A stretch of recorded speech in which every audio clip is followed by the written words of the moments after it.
नमस्कार। दोपहर समाचार में आपका स्वागत है।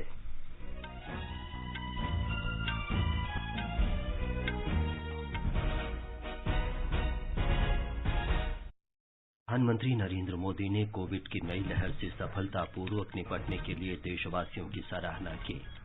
स्वदेशी टीके पर लोगों के विश्वास को देश की ताकत बताया। मन की बात कार्यक्रम में श्री मोदी ने कहा, लगभग 4.5 करोड़ बच्चों का टीकाकरण गर्व की बात। प्रधानमंत्री ने कहा, इंडिया गेट पर नेताजी की डिजिटल मूर्ति स्थापित करके देश अपने राष्ट्रीय प्रतीकों को पुनर्स्थापित कर रहा है। इनसे प्रेरणा लेने के लिए सभी से राष्ट्रीय समर स्मारक देखने का आग्रह किया। श्री मोदी ने बताया, देश और विदेश से बच्चों ने 1 करोड़ से अधिक मन की बात पोस्ट कार्ड लिखे। राष्ट्रव्यापी कोविड टीकाकरण में 165 करोड़ 70 लाख से अधिक टीके लगाए गए।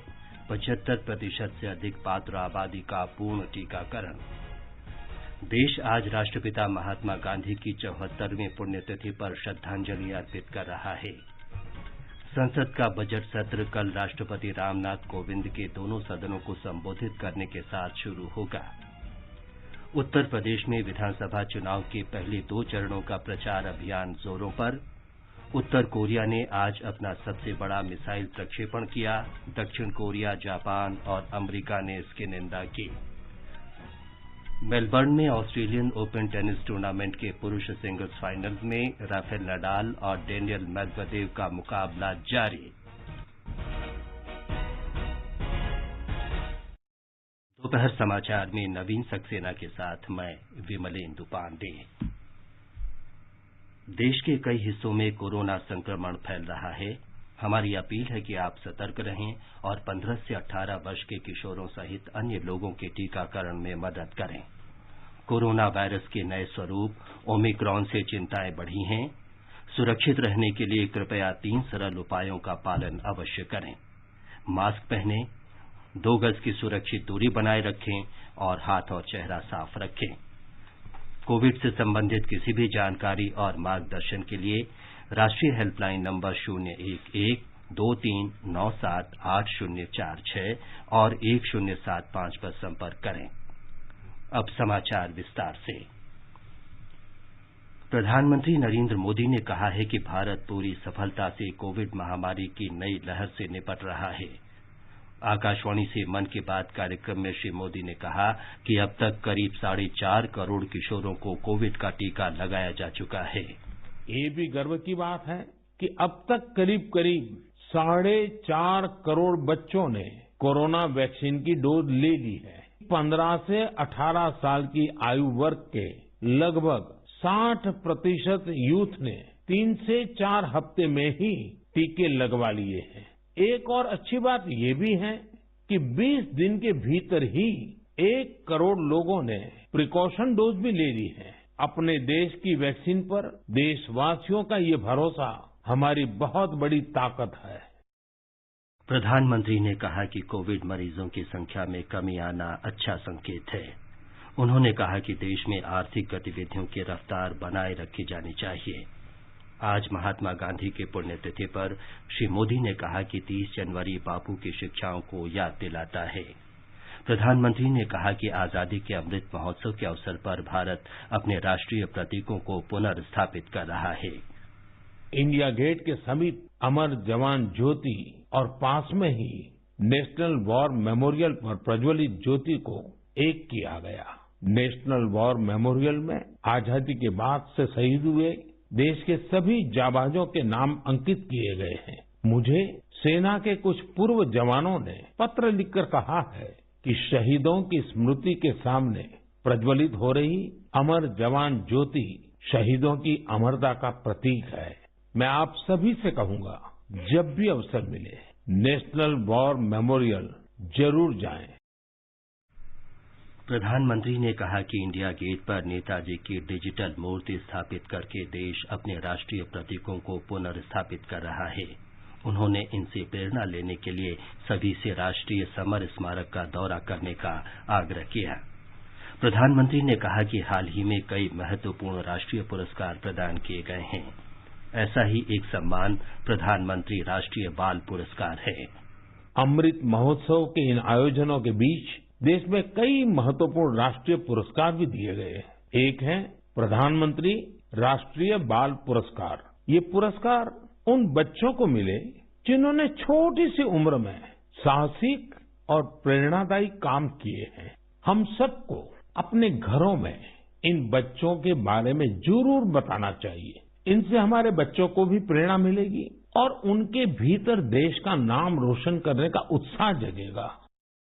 प्रधानमंत्री ने कहा कि हाल ही में पद्म पुरस्कारों की घोषणा की गई।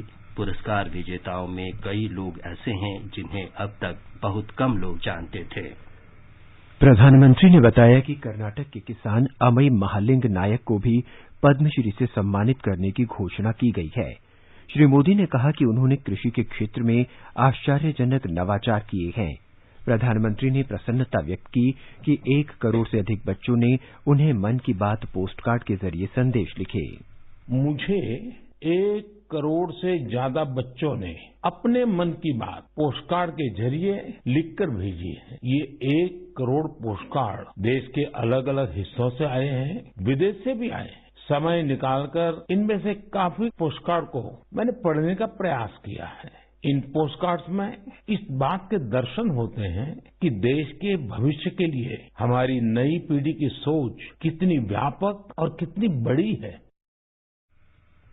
प्रधानमंत्री ने इस बात पर बल दिया कि भारत की आजादी के अमृत महोत्सव का उत्साह देश तक ही सीमित नहीं है।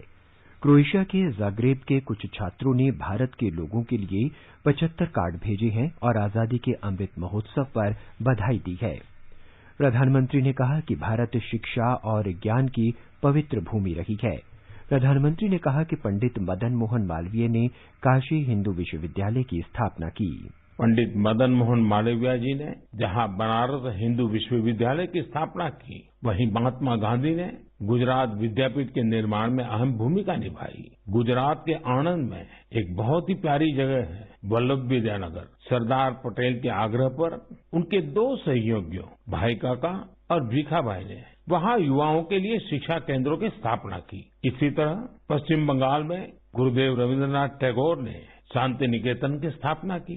महाराजा गायकवाड़ भी शिक्षा के प्रबल समर्थकों में से एक थे। उन्होंने कई शिक्षण संस्थानों का निर्माण करवाया और डॉक्टर आम्बेडकर और श्री अरबिंदो समेत अनेक विभूतियों को उच्च शिक्षा के लिए प्रेरित किया। ऐसे ही महानुभावों की सूची में एक नाम राजा महेंद्र प्रताप सिंह जी का भी है।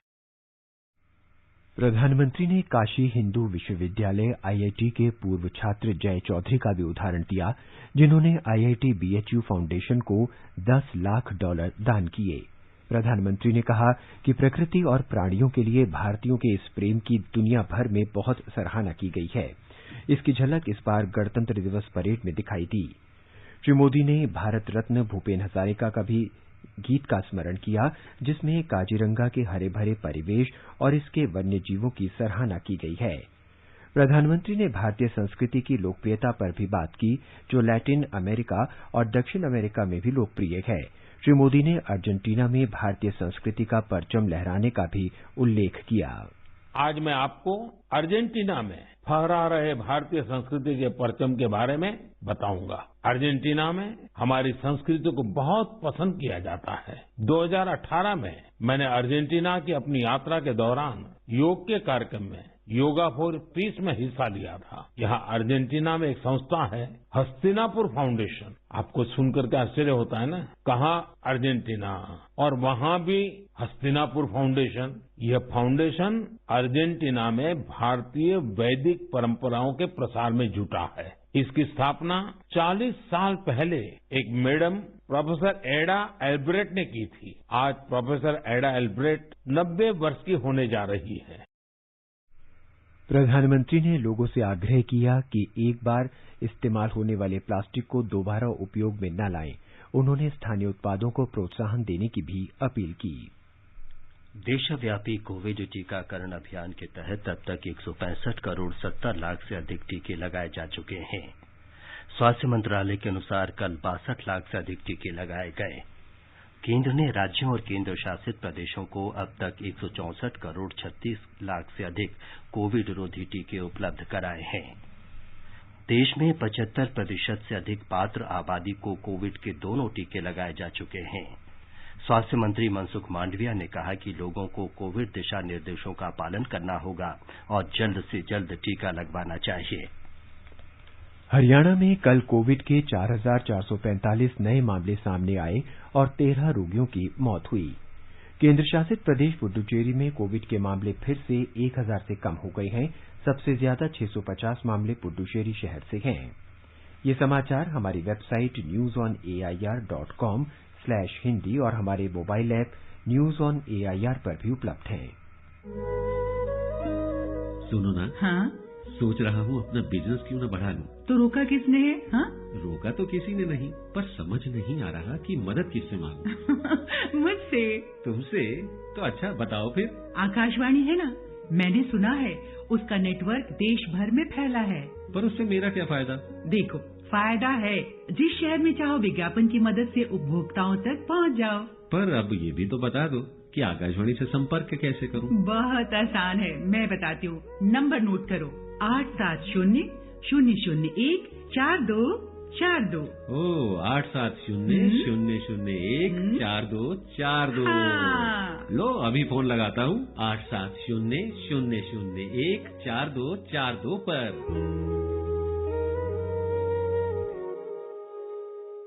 नए भारत के निर्माण में आप अपना कर्तव्य निभाइए। 31 दिसंबर 2021 को समाप्त हुए क्वार्टर की ETDS स्टेटमेंट फाइल करें 31 जनवरी 2022 तक और लेट फीस या जुर्माने से बचें। सभी टैक्स डिडक्टर्स रजिस्टर करें tdscpc.gov.in पर। प्रत्येक आयकरदाता एक राष्ट्र निर्माता। दोपहर समाचार में आपका फिर स्वागत है। आगे बढ़ने से पहले मुख्य समाचारों पर एक नजर।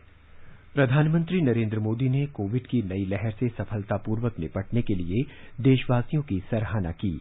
स्वदेशी टीके पर लोगों के विश्वास को देश की ताकत बताया।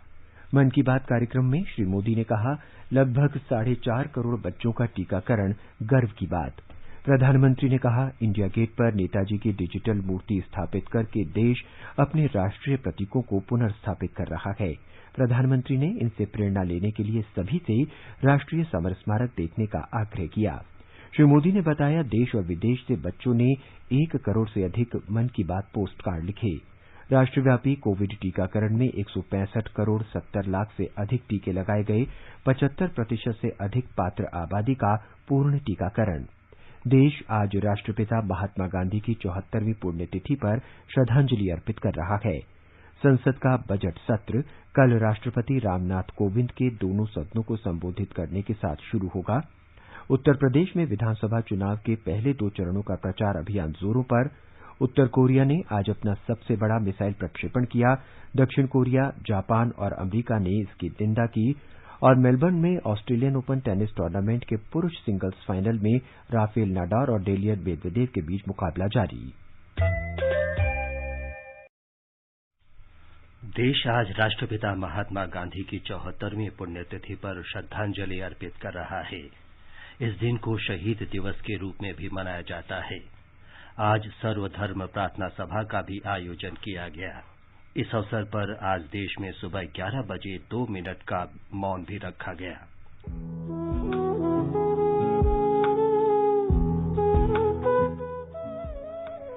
राष्ट्रपति रामनाथ कोविंद और प्रधानमंत्री नरेंद्र मोदी सहित कई गणमान्य व्यक्तियों ने दिल्ली स्थित राजघाट पर महात्मा गांधी की समाधि पर पुष्पांजलि अर्पित की। उपराष्ट्रपति एम वेंकैया नायडू ने भी महात्मा गांधी को श्रद्धांजलि अर्पित की। केंद्रीय गृहमंत्री अमित शाह ने आज शहीद दिवस पर अहमदाबाद में साबरमती नदी के किनारे महात्मा गांधी की भव्य दीवार भित्ति का अनावरण किया। इस अवसर पर उन्होंने कहा कि महात्मा गांधी के सिद्धांत मौजूदा समय में भी बहुत प्रासंगिक हैं।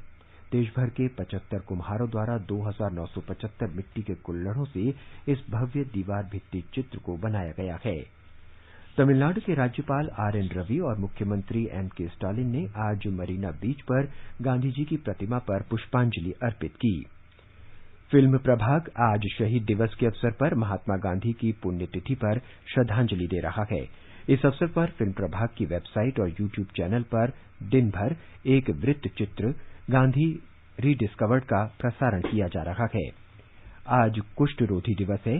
राष्ट्रपिता महात्मा गांधी आजीवन कुष्ठ पीड़ितों की सेवा के प्रति समर्पित रहे। उनकी पुण्यतिथि पर कुष्ठ रोधी दिवस मनाया जाता है। संसद का बजट सत्र कल से शुरू हो रहा है। वित्त मंत्री निर्मला सीतारामन 1 फरवरी को केंद्रीय बजट पेश करेंगे। बजट सत्र के पहले दिन राष्ट्रपति रामनाथ कोविंद संसद के दोनों सदनों को संबोधित करेंगे। कल ही वर्ष 2021-22 का आर्थिक सर्वेक्षण संसद में प्रस्तुत किया जाएगा। बजट सत्र का पहला भाग 11 फरवरी तक चलेगा। 1 महीने के अंतराल के बाद दूसरा भाग 14 मार्च से शुरू होगा और 8 अप्रैल को संपन्न होगा। संसद का बजट सत्र कल से शुरू होगा। सत्र की पूर्व संध्या पर आकाशवाणी का समाचार सेवा प्रभाग आज रात 2 विशेष कार्यक्रम अंग्रेजी में इश्यूज बिफोर पार्लियामेंट और हिंदी में संसद के समक्ष मुद्दे प्रसारित करेगा। इस परिचर्चा में सांसद और मान्यता प्राप्त राष्ट्रीय दलों के वरिष्ठ नेता हिस्सा लेंगे। उत्तर प्रदेश में 7 चरणों में होने वाले विधानसभा चुनाव के पहले 2 चरण के लिए प्रचार तेज हो गया है। पहले चरण की 58 सीटों के लिए 623 उम्मीदवार मैदान में हैं। प्रदेश में दूसरे चरण का मतदान 14 फरवरी को 9 जिलों के 55 विधानसभा क्षेत्रों के लिए होगा।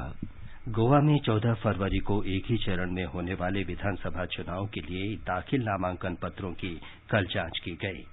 विधानसभा की 40 सीटों में से 1 सुरक्षित है। उत्तराखंड में नामांकन पत्रों की जांच के बाद कुल 727 नामांकन पत्र वैध पाए गए। विधानसभा की 70 सीटों के लिए कुल 750 उम्मीदवारों ने नामांकन पत्र भरा था। जांच के दौरान कल 23 नामांकन पत्र खारिज कर दिए गए। नाम वापस लेने का कल आखिरी दिन है। राज्य में 14 फरवरी को एक ही चरण में सभी सीटों के लिए वोट डाले जाएंगे। मणिपुर विधानसभा चुनाव के लिए भाजपा ने आज सभी 60 सीटों पर अपने उम्मीदवारों की घोषणा की। मुख्यमंत्री एन बीरेन सिंह हिंगेंग सीट से चुनाव लड़ेंगे। मंत्री टी विश्वजीत को थोंगजू निर्वाचन क्षेत्र से मैदान में उतारा गया है। पूर्व अधिकारी के रघुमणि सिंह को ओरीपोक से टिकट दिया गया है। निवर्तमान विधायक नेमचा किपगेन कंग पोकपी सीट से चुनाव लड़ेंगी।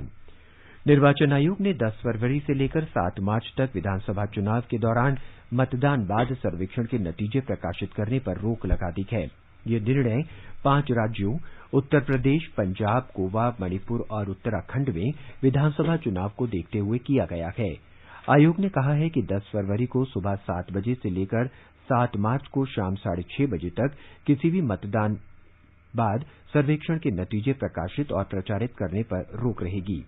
मतदान क्षेत्रों में मतदान की समाप्ति के निर्धारित समय से लेकर 48 घंटे पहले तक किसी चुनाव या मतदान सर्वेक्षण सहित किसी प्रकार की चुनाव प्रचार सामग्री के प्रकाशन पर रोक रहेगी।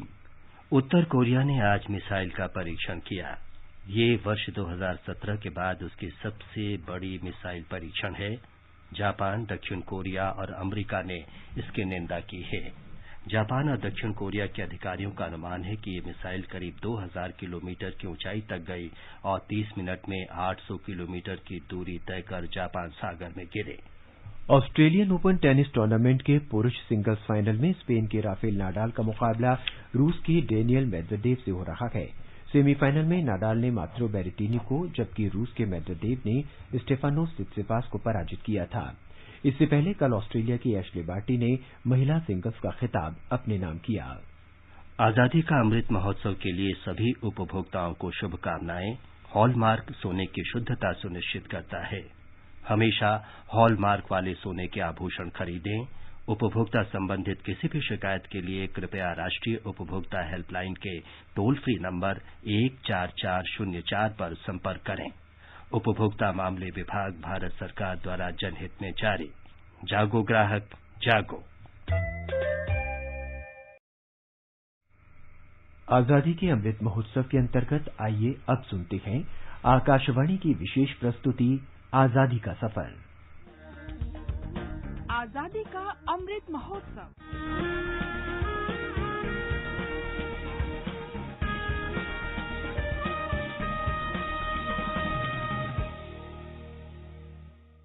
आजादी का सफर आकाशवाणी के संग एक राष्ट्र का जन्म, भारत का शानदार स्वाधीनता संघर्ष आधुनिक विश्व के महानतम संघर्षों में से एक है।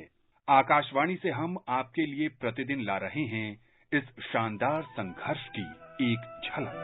रघुपति राघव राजा राम, पतित पावन सीताराम।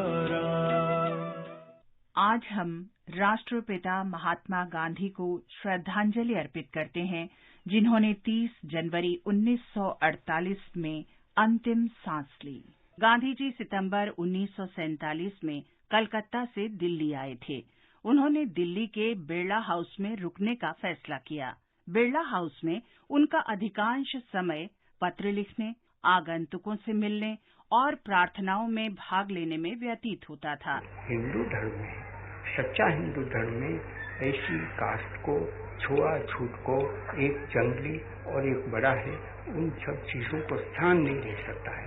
उसमें सर्व धर्मों का समुच्चय समावेश होना ही चाहिए। अगर नहीं होता है तो मेरी निगाह में वो हिंदू धर्म नहीं है।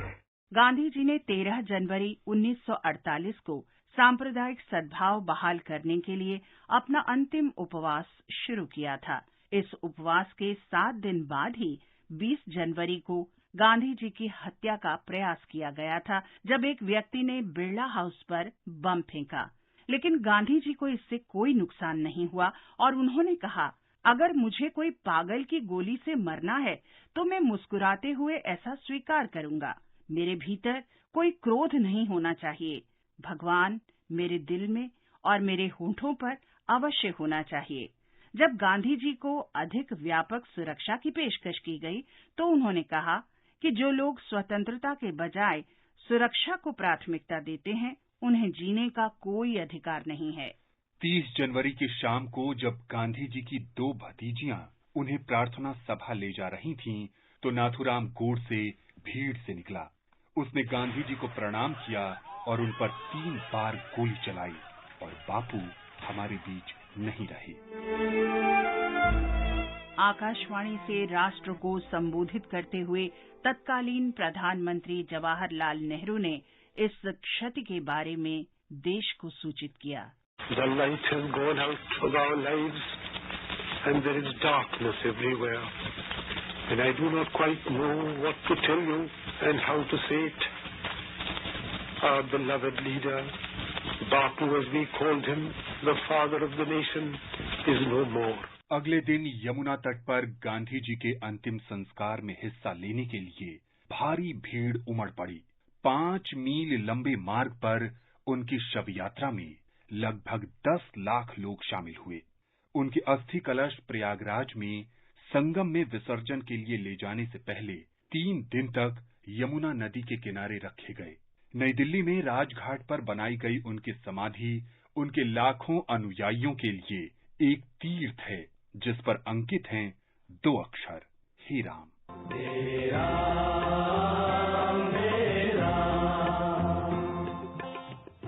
आज हम कुदमुल रंगाराव को भी याद करेंगे, जिन्होंने सामाजिक सुधार के युग की शुरुआत की और यहाँ तक कि महात्मा गांधी को भी अपने विचारों से प्रेरित किया।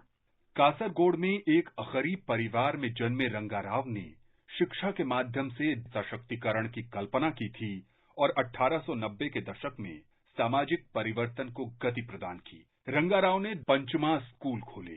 जाति मतगळ भेदव तಳ್ಳಿ अस्पृश्यतेय होगलाडिಸಿ। बच्चों को स्कूल में उपस्थित रहने के लिए राजी करने के वास्ते उन्होंने बच्चों को मध्याह्न भोजन और माता पिता को प्रतिदिन 2 पैसे देने की व्यवस्था की, ताकि उनमें रुचि विकसित की जा सके और बच्चों को विद्यालय भेजने के लिए परिवारों को प्रेरित किया जा सके। कुमार मंगलम के जमींदार से अपनी विधवा बेटी का विवाह करके उन्होंने भारत में अंतरजातीय विवाह और विधवा पुनर्विवाह की एक मिसाल कायम की। उनकी प्रेरणा से गांधी जी ने अपने एक बेटे का विवाह सी राजगोपालाचारी की बेटी से किया। महात्मा गांधी ने कहा, मैंने श्री रंगाराव से सामाजिक निष्ठा को पहचाना। वे मेरे लिए एक प्रेरक और मार्गदर्शक हैं। जब पिछड़े के उत्थान की बात आती है तो वे मेरे शिक्षक हैं। कुदमुल रंगाराव ने 30 जनवरी 1928 को मैंगलोर में अंतिम सांस ली। आकाशवाणी समाचार महान आत्मा को श्रद्धांजलि अर्पित करता है। 30 जनवरी को माखनलाल चतुर्वेदी की पुण्यतिथि भी है। 4 अप्रैल 1889 को होशंगाबाद में जन्मे माखनलाल चतुर्वेदी बाल गंगाधर तिलक और गांधी जी से प्रेरित थे। वे प्रभा और बाद में कर्मवीर के संपादक भी बने। ये पत्रिकाएं ब्रिटिश साम्राज्यवाद के खिलाफ जनता को जागरूक करती थीं। ब्रिटिश सरकार ने उन्हें कई बार जेल भेजा और उनकी पत्रिका को जबरन बंद कर दिया, लेकिन अंग्रेजों की ज्यादतियां वीर देशभक्त कवि की इच्छा शक्ति को कभी नहीं झुका सकी। जेल से बाहर आने के बाद माखनलाल ने अपनी पत्रिका फिर से शुरू की।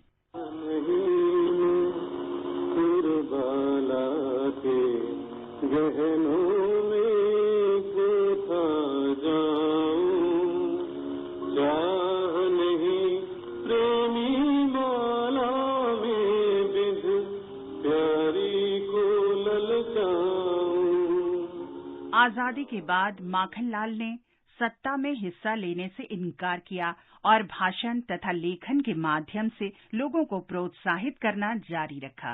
वे एक समतामूलक समाज के निर्माण के लिए महात्मा गांधी द्वारा दिखाए गए मार्ग पर चलते रहे। 1955 में उनके काम के लिए उन्हें हिंदी में पहले साहित्य अकादमी पुरस्कार से सम्मानित किया गया और भारत सरकार ने उन्हें 1963 में पद्म भूषण से अलंकृत किया। माखनलाल चतुर्वेदी ने 30 जनवरी 1968 को भोपाल में अंतिम सांस ली। इस महान राष्ट्रवादी को हमारा सादर नमन। आज बस इतना ही। आजादी का सफर आकाशवाणी के संग। कल फिर मिलेंगे नई कड़ी के साथ।